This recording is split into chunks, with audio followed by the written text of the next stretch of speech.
Bonjour et bienvenue à la 17e édition du Gala Femmes d'influence en sport au Québec, présenté par Égal Action. Émilie Duquette, bien heureuse d'être avec vous encore une fois pour la présentation de ce gala virtuel qui ce soir, on y va d'un dernier tour de piste, toujours encore une fois pour célébrer et souligner les femmes d'influence en sport au Québec et les organisations sportives qui font une différence pour l'avancement du leadership féminin dans le milieu sportif. D'ailleurs, si vous les avez manqués, vous pouvez consulter les portraits des finalistes et les remises de prix précédentes sur la page Facebook et la chaîne YouTube d'Égal Action. On vous invite à le faire. Aujourd'hui, on vous présente les finalistes et la récipiendaire de la catégorie organisation sportive, soit notre 6e et dernière catégorie. Mais avant, nous avons l'honneur d'avoir un message pour vous, particulièrement pour les organisations sportives, de la ministre déléguée à l'éducation et ministre responsable de la condition féminine, Madame Isabelle Charret. Madame Charret, qui, pour plusieurs le savent, est elle-même un bel exemple de femme d'influence en sport, ancienne athlète olympique, médaillée en patinage de vitesse sur courte piste, chef de mission et chef de mission adjointe pour certains Jeux olympiques, pour ne nommer que quelques-unes de ses réalisations. Voici son message. Bonjour à toutes et à tous. Je suis très heureuse de vous adresser quelques mots pour le gala Femmes d'influence en sport au Québec. C'est une importante vitrine pour souligner les organisations sportives qui mettent de l'avant des opportunités pour les femmes au sein de leur organisation. J'en profite d'ailleurs pour remercier l'ensemble des organisations nominées dans cette catégorie. Vous permettez à plus de filles et de femmes de se sentir accueillies et soutenues dans la pratique de leur sport, que ce soit en tant qu'athlète, entraîneur ou officiel. Votre ouverture permet aussi à des femmes de s'accomplir en tant que gestionnaires et administratrices. Peu importe le rôle qu'elles jouent, je suis certaine que les femmes de votre organisation sont fières de porter vos couleurs. Vous contribuez au changement de culture dans le monde du sport en favorisant l'avancement des femmes qui souhaitent s'y illustrer. Continuez sur cette lancée et partagez vos bonnes pratiques avec les partenaires autour de vous, qu'ils évoluent dans la même discipline ou non. Tout le monde gagne à inclure les filles et les femmes dans le milieu sportif. Merci pour votre implication. Merci Madame la ministre d'avoir pris le temps de nous adresser quelques mots. Et puis, tout de suite, je prends la balle au bond et je vous présente notre invitée d'honneur. Elle était avec nous pour chacune des présentations de ces catégories-là cette année pour le gala. C'est notre invitée d'honneur, oui, Marie-Josée Turcotte. Marie-Josée, à la lumière de ce qu'on a vu dans les dernières semaines, des profils des candidates, des nommées, qu'est-ce que tu remarques dans cette tendance de vraiment vouloir faire le changement? On voit qu'il y a une prise en charge de plus en plus. On voit qu'il y a de plus en plus de femmes qui s'investissent. On vient d'en avoir un exemple là, avec notre ministre Isabelle Charret, donc qui est dans un poste de décision, qui peut faire des changements. Et tous ces gens qu'on a vus passer au cours des dernières semaines, je pense qu'on est potentiellement en train de créer un cercle vertueux plutôt qu'un cercle vicieux. Je pense que plus il y aura de femmes qui vont s'impliquer, plus ce sera facile pour les autres de pouvoir suivre, parce que c'est toujours une question de visibilité, le sport, et d'aller chercher des gens qui vont s'y intéresser. Je pense que si on regarde du côté de l'Europe, tranquillement, les ligues professionnelles aux États-Unis également ont de plus en plus de contrats de télévision. Donc ça, c'en est une visibilité qui permet donc à des femmes de pouvoir se dire « Ah, c'est possible de gagner sa vie en faisant du sport ». C'est pas normal, par exemple, ici au Canada, que nos Canadiennes soient multimédaillées olympiques au hockey et qu'on n'ait pas de ligue professionnelle de hockey. C'est pas normal que nos Canadiennes soient médaillées d'or des Jeux olympiques en soccer et qu'on n'ait pas de ligue professionnelle de soccer. Donc, oui, il y a beaucoup de choses qui changent. Je pense que le changement est amorcé, mais il y a encore beaucoup de choses à faire. Et tu le disais, Émilie, on a vu des gens inspirants au cours des dernières semaines. Et moi, ça me donne beaucoup d'espoir. Et je pense vraiment qu'on s'en va du bon côté des choses et je pense qu'on peut croire là au changement et on peut croire que les femmes vont s'investir encore davantage et apporter un changement dans le monde du sport. Et je me permets même une deuxième question parce que je trouve que tu m'as amené à quelque part. Oui, le sport québécois, le sport canadien a vraiment évolué au cours de ta carrière, mais au cours des dernières années. Mais qu'est-ce que tu as envie de dire à l'organisation qui se questionne encore à savoir si ça vaut la peine d'investir dans le sport féminin, justement parce qu'il n'y a pas de ligue professionnelle de soccer, parce qu'il n'y a pas de ligue professionnelle de hockey au Canada? Ben, c'est pas normal. C'est pas normal. Moi, je dirais, ben, arrêtez d'avoir peur. Arrêtez d'avoir peur. Il faut investir, il faut croire. Je veux dire, ces femmes-là ne demandent qu'à être soutenues. On le sait, hein, les filles de hockey, ça fait des années qu'on en parle. Il y a eu une ligue, c'est disparu, c'est revenu. Et quand on regarde partout à travers la planète, ça a toujours été la même chose. Aussi, si on regarde aux États-Unis, on parle en ce moment de la WNBA, donc du basketball professionnel féminin, mais il y a au moins 4 ou 5 ligues qui ont commencé et qui sont mortes avant qu'on en arrive là. Et ça, c'est un bel exemple. Ça veut dire que c'est le sport professionnel masculin qui s'est impliqué auprès de la WNBA pour qu'il puisse y avoir vraiment une ligue. C'est une des façons de voir. Souvent, on a dit si la Ligue nationale de hockey s'investissait dans le hockey féminin, ça aiderait. Si les équipes professionnelles canadiennes de soccer s'investissaient dans le soccer féminin, c'est sûr que ça aiderait. Bon, je pense qu'on a encore peur. On a peur qu'il n'y ait pas une rentabilité, probablement, mais tant qu'on aura cette peur-là, ça n'existera pas. Et tant que ça n'existe pas, c'est impossible qu'on puisse rentabiliser les choses. Alors, comme je disais tout à l'heure, il faut cesser ce cercle vicieux et il faut faire un cercle vertueux et faire en sorte que tout ça fonctionne. Mais c'est ça, il ne faut pas avoir peur. Je pense qu'il faut foncer, il faut vouloir soutenir. Et on en a parlé beaucoup dans les dernières semaines, là. Quand les femmes s'investissent, bien souvent, il y a plus de succès dans les organisations, il y a plus de bonnes idées, il y a plus de créativité et on arrive à des résultats fort intéressants. Donc, il faut y croire. Faut y croire. Merci Marie-Josée, on te rejoint un peu plus tard pour la remise du prix. Ben, tout de suite, on y va justement avec la présentation des finalistes pour le volet organisation sportive.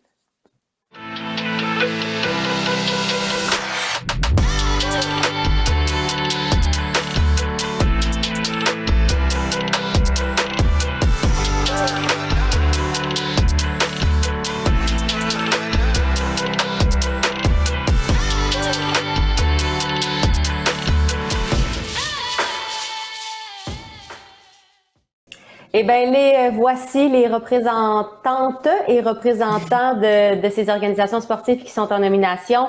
Un prix qui récompense l'engagement exceptionnel d'une organisation sportive québécoise au cours de l'année 2021 pour le développement du volet féminin de son sport et ou l'augmentation du leadership au féminin au sein de son organisation. Eh bien, voilà, je débute avec le club de soccer de Longueuil qui est en nomination, qui est représenté par Gilbert Baya, qui est directeur technique. Salut Gilbert.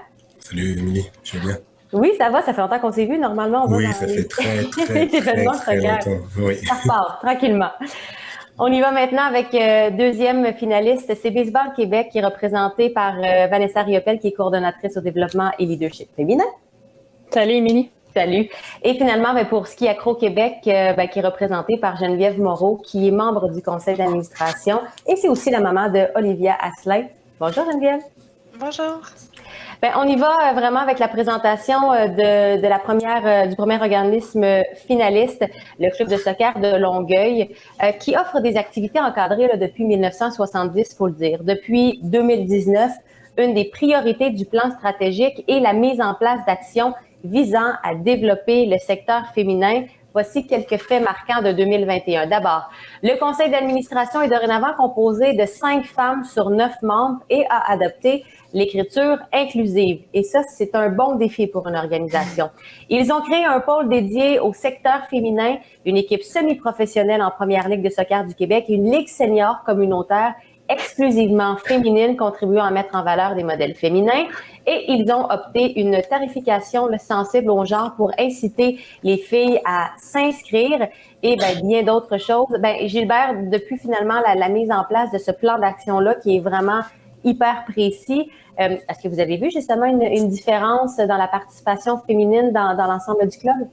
Oui, on a vu une certaine évolution quand même, tu sais, depuis qu'on a mis ça en place à la période du 10 mai.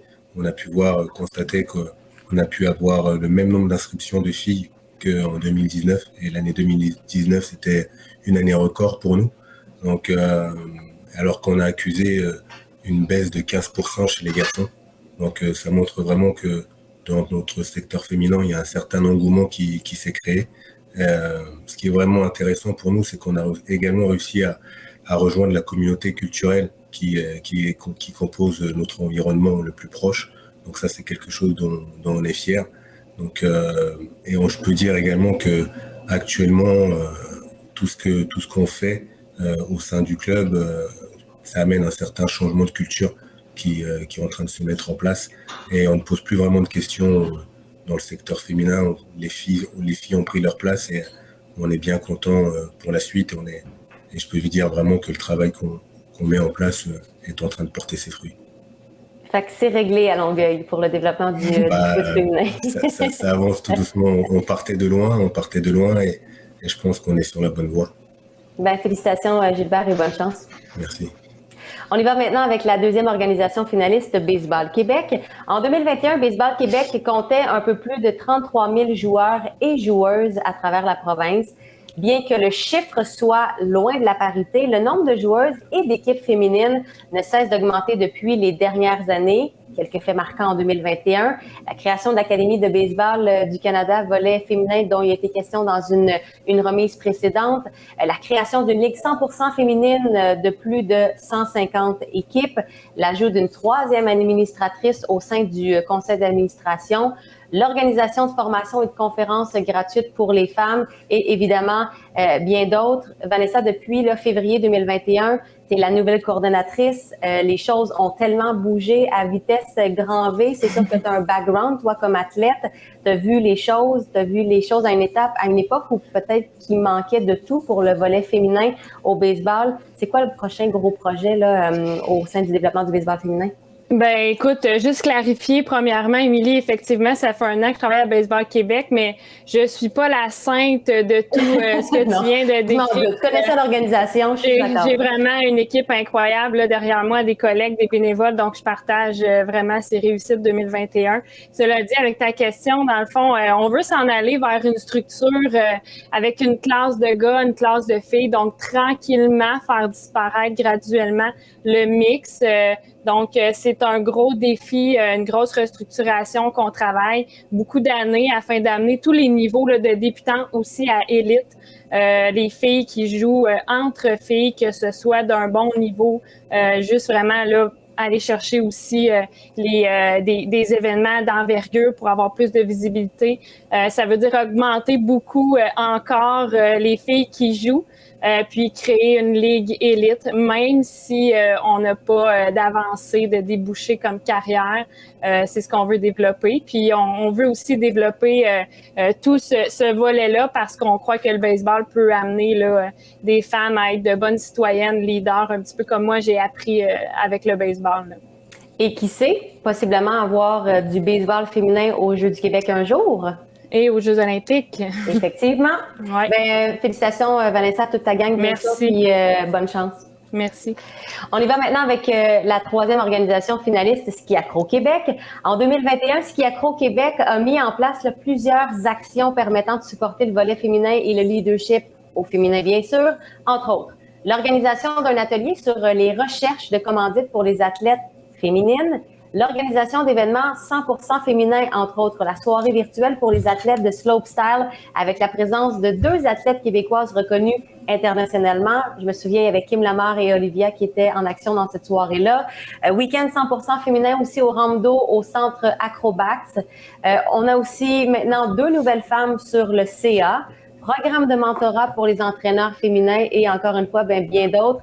Geneviève, à ton avis, c'est quoi l'impact d'avoir plus de femmes sur le conseil d'administration?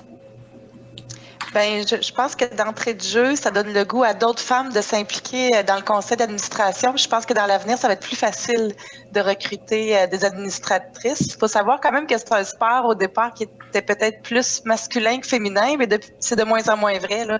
Il y a de plus en plus de femmes qui le pratiquent.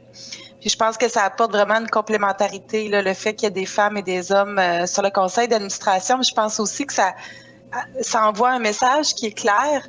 On dit à Ski Acro Québec, on veut qu'il y ait des femmes dans toutes les sphères d'activité, autant entraîneurs, administrateurs, administratrices, athlètes, etc. Donc, c'est plus facile de s'identifier à une femme quand on est une femme. Donc, on veut qu'un peu partout, il y ait des femmes dans notre organisation puis qu'elles puissent prendre leur place dans ce sport qui est extrême et spectaculaire.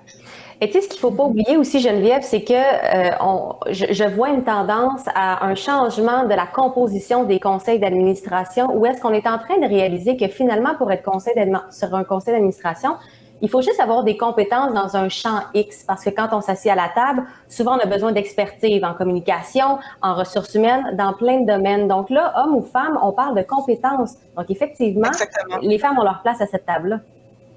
Tout à fait, exactement. Bien, encore une fois, bonne chance. Merci. Et j'invite à nouveau notre invitée d'honneur, Marie-Josée Turcotte, à dévoiler le nom de l'initiative récipiendaire. Alors, le grand gagnant pour 2022 est le Club de soccer de Longueuil. Bravo. Bravo. Ouais, Gilbert, félicitations. Merci beaucoup. Merci beaucoup. Gilbert, qu'est-ce que ça représente d'abord? Parce que je sais qu'il y a aussi, il y a eu le volet féminin, mais dans les dernières années, vous avez travaillé excessivement fort pour le programme de reconnaissance des clubs. Donc, ça a été un peu dans cette continuité-là, justement, ta réaction de remporter ce prix-là, au nom du club, bien sûr. Bah écoute, c'est vraiment très significatif en fait, parce que comme je le disais, c'est depuis plusieurs saisons, on travaille fort et se mettre en avant le secteur féminin et nos filles, nos femmes, c'était vraiment très important. Donc ça va nous permettre de continuer sur cette voie parce que ça nous dit qu'on est justement sur la bonne voie et c'est aussi une reconnaissance publique, officielle du travail que l'on fait. Donc c'est vraiment très encourageant pour nous et donc on va continuer à travailler et je pense que toutes les filles du club vont être vraiment honorées d'avoir obtenu cette reconnaissance. Merci. Justement, ce serait quoi la prochaine étape pour le club? Parce que oui, c'est bien de mettre des choses en place, mais ça ne s'arrête pas là. Il faut l'entretenir, il faut le faire évoluer, il faut l'amener ailleurs, comme on a amené le reste du sport. Ouais, mais le prochain objectif, c'est toujours de continuer, c'est d'amener vraiment encore beaucoup plus de femmes dans nos équipes dirigeantes, ouvrir un petit peu plus cette employabilité, au féminin. Donc on a déjà commencé, on va chercher déjà plusieurs petites jeunes filles à encadrer justement les jeunes pour grandir et pour qu'elles puissent prendre en exemple Mégane Tessier qui a justement aussi été nommée dernièrement là au gala. Donc vraiment c'est avoir cet exemple de modèle et avoir un maximum de jeunes filles qui puissent encadrer et travailler au sein du club. Bonjour à tout le monde, je suis honoré d'avoir été choisi par Sylvie Béliveau, une personne que j'estime grandement, pour vous annoncer la bonne nouvelle. Je suis fier de vous annoncer à vous, la belle famille du Club Soccer Longueuil, que vous avez été reconnu par Égale Action comme organisation de l'année. Je suis d'autant plus heureux que vous le méritez bien avec tous ces engagements égalitaires et innovants que vous avez pu mener tout au long de cette année. J'apprécie d'autant plus la valeur de cette reconnaissance que je mesure au quotidien, de par ma fonction de directeur du pôle espoir féminin, tous les enjeux que revêt aujourd'hui la place des femmes dans le sport. Bravo à tous, bravo à Gilbert, bravo à tous ces membres du Club Soccer Longueuil. Petit bonjour à Linda, Serge et tous ceux que j'ai pu côtoyer. Bravo à vous encore, bravo au conseil d'administration, bravo à toutes les petites mains qui œuvrent au quotidien pour tous les membres du Club Soccer Longueuil. Eh bien, Gilbert, encore une fois, félicitations à toi et toute l'équipe du Club de soccer de Longueuil. Merci, Émilie, et merci à vous. Eh bien, officiellement, c'est ce qui conclut la remise d'aujourd'hui, mais aussi toutes ces remises là, du 17e gala Femmes d'influence en sport au Québec, qui est, je vous rappelle, présenté par Égale Action. Je vais conclure, c'est certain, avec notre invitée d'honneur qui nous a accompagnés là, au cours des dernières semaines. Elle a accepté de venir nous voir pendant ses vacances pour pouvoir justement nous assister dans ce gala-là et pouvoir aussi partager son expérience. Je parle évidemment de Marie-Josée Turcotte. Eh bien, la voilà, je pense Gilbert est tellement plein d'émotions qu'il a figé. Il est. Gilbert, merci beaucoup et merci. Bonne chance, bonne saison. Merci Émilie, au plaisir. J'espère qu'on se recroisera sur les terrains et merci Marie-Josée, merci au gala et à l'organisation. Bonne chance pour la suite des choses. Merci, bonne soirée. Et Marie-Josée, j'ai envie de te la poser aussi. Quelle est la suite des choses pour toi? Quelle est la suite des choses? Prendre mon temps, aller faire beaucoup de randonnées. Je pars bientôt dans Charlevoix, grimper 2-3 montagnes.